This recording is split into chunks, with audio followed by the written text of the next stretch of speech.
ইতিমধ্যে জাতীয় সনদে জাতীয় সনদে স্বাক্ষরের জন্য প্রত্যেক দলের কাছে 2 জনের নাম চেয়েছিলেন।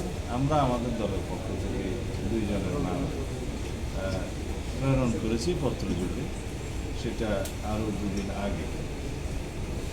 অন্যান্য দলের পক্ষ থেকেও নিশ্চয়ই ইতিমধ্যে দেওয়া হয়েছে, কেউ কেউ হয়তো এখনো দেয় হতে পারে। আমরা জুলাই জাতীয় সনদে স্বাক্ষরের জন্য প্রস্তুত। আমরা আগেও আমাদের সেই অবস্থাটা ব্যক্ত করেছি। আর অঙ্গীকারনামার একটা পৃষ্ঠা তার সাথে সংযুক্ত আছে জুলাই জাতীয় সনদের সাথে। তবে সেই জুলাই জাতীয় সনদের অংশ হবে কিনা অঙ্গীকারনামা, সেটা আমরা এখন জানি না। সেই অঙ্গীকারনামার বিষয়েও কিছু অবজারভেশন আমাদের আছে, সেটা আমরা জানাব। তবে আমরা আশা করি সকল রাজনৈতিক দল যা কিছু আমরা আলোচনার মাধ্যমে ঐক্যমত্যে পৌঁছাতে পেরেছি, যেটা সনদ অন্তর্ভুক্ত হবে এবং সেই সনদ স্বাক্ষরিত দিয়ে বাস্তবায়নের বিষয়ে আমরা আশাবাদী। এবং এই বিষয়ে আমরা আমাদের পরামর্শগুলো দিয়েছি কিভাবে এটা বাস্তবায়ন করা যায়। বিভিন্ন রাজনৈতিক দল তাদের পরামর্শ দিয়েছে।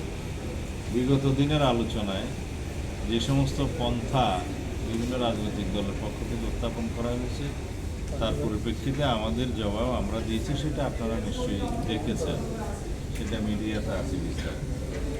এর বাইরেও আমরা প্রস্তাব রেখেছি, যদি আরও কোনো আইনানুগ পন্থা, বৈধ এবং সাংবিধানিক পন্থা খুঁজে বের করা যায়, তাহলে আমরা সেটাও মেনে নেব। কিন্তু আমরা এমন কোনো খারাপ নীতি স্থাপন করতে চাই না যেটার মধ্য দিয়ে সংবিধানের সংশোধনী আনায়নের জন্য কোনো এক্সট্রা কনস্টিটিউশনাল অর্ডার বা স্পেশাল কনস্টিটিউশনাল অর্ডার বা প্রোক্লেমেশনের মধ্য দিয়ে আইনি পন্থার বাইরে সংবিধান সংশোধনের পরিবর্তনের কোনো নজির সৃষ্টি হোক, সেটা আমরা চাই না। তো সেই জন্য আমরা বলেছি, মানে প্রধান উপদেষ্টার কাছেও আমি আহ্বান জানিয়েছি যে আপনি বিচার বিভাগের পরামর্শ নিতে পারেন, সুপ্রিম কোর্টের আপিল বিভাগের পরামর্শ নিতে পারেন যে এই সনদ বাস্তবায়নের জন্য আইনি কী প্রক্রিয়া ফলো করা যায়, অনুসরণ করা যায়। তবে এর বাইরেও যদি কোনো আইনানুগ কোনো প্রক্রিয়া বের করা যায়, তাতেও আমরা একমত হব।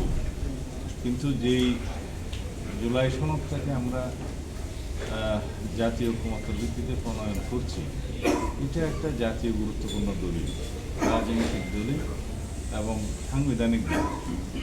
এই দলিলটাকে যাতে আমরা বাস্তবায়ন করতে পারি প্রশ্নাতীতভাবে, জাতির কাছে যেন এটা কোনোদিন প্রশ্নবিদ্ধ না হয়, ভবিষ্যতে যেন এটা জুডিশিয়ারিতে চ্যালেঞ্জ না হয়, সেরকম একটা পদ্ধতি আমরা বের করি।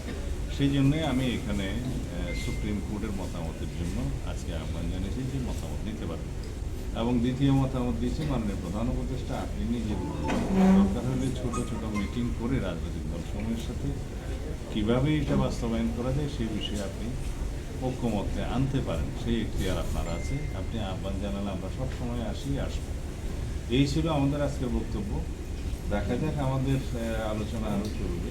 আগামী বুধবারে আবার আলোচনা শুরু হবে। ইতিমধ্যে ঐক্যমত্য কমিশনের মেয়াদ আগামীকালকে, বর্তমান মেয়াদটা সমাপ্ত হবে। তারা আশা করছেন সেটা আরও বৃদ্ধি করা হবে। তাহলে বুধবার থেকে আবার আলোচনা হবে। আমরা চাই আলোচনার টেবিলে সব কিছু নিষ্পত্তি হোক। এবং আমরা জোর দিয়ে বলেছি যে আগামী ফেব্রুয়ারির প্রথমার্ধে অবশ্যই নির্বাচন অনুষ্ঠান হতে হবে, এটার কোনো বিকল্প নেই। এবং নির্বাচন কোনো কিছুর উপরে কন্ডিশনাল নয়, নির্ভরশীল নয়। সংস্কার এবং বিচার, নির্বাচন, এটা পরস্পর একটা মিউচুয়ালি ইন্টারডিপেন্ডেন্ট কোনো বিষয় নয়। নির্বাচন হতেই হবে, সংস্কার চালু থাকবে, বিচার কার্যক্রম অব্যাহত থাকবে। এইগুলো কোনোটার উপর কোনোটা নির্ভরশীল নয়। তো সুতরাং নির্বাচন অনুষ্ঠানের বিষয়ে এই জাতিতে যে ঐক্য সৃষ্টি হয়েছে, নির্বাচনের টাইম লাইন ঘোষণা করা হয়েছে, নির্বাচন কমিশন প্রস্তুতি প্রায় সম্পন্ন করেছে। সুতরাং আমাদের যে দীর্ঘদিনের সংগ্রাম, ভোটাধিকার প্রয়োগের যে আন্দোলন, যার জন্য আমরা রক্ত দিয়েছি, শহীদ দিয়েছি, সেই ভোটাধিকার প্রয়োগের মধ্য দিয়ে একটি প্রকৃত গণতান্ত্রিক রাজনৈতিক সরকার প্রতিষ্ঠা হবে, সরকার প্রতিষ্ঠা হবে, তার মধ্য দিয়ে আমাদের সমস্ত গণতান্ত্রিক অধিকারগুলো আমরা বাস্তবায়ন করবো ইনশাআল্লাহ। ধন্যবাদ। একটা প্রশ্ন যে আপনারা বললেন যে ফেব্রুয়ারির প্রথমার্ধে অতি অবশ্যই নির্বাচন অনুষ্ঠান হতে হবে। আমি তার সাথে যুক্ত করেছি যদি এই নির্বাচন অনুষ্ঠানে কোনো অনিশ্চয়তা দেখা দেয় কোনো না কোনোভাবে, তাহলে পরে সেটা আমাদের জাতীয় নিরাপত্তার জন্য হুমকি হবে, এমনকি সেটা আঞ্চলিক নিরাপত্তার বিষয়ে হয়ে দাঁড়াবে। সুতরাং এ বিষয়ে তিনি দৃঢ় সংকল্প, উপদেষ্টা পরিষদ দৃঢ় সংকল্প, জাতীয় দৃঢ় সংকল্প। অবশ্যই আমাদেরকে সেই নির্বাচন অনুষ্ঠান করতে হবে এবং সুষ্ঠু অবাধ নিরপেক্ষ জাতীয় অনুষ্ঠানের মধ্য দিয়ে আমরা বিশ্বের মধ্যে একটা নজির স্থাপন করতে চাই। ধন্যবাদ।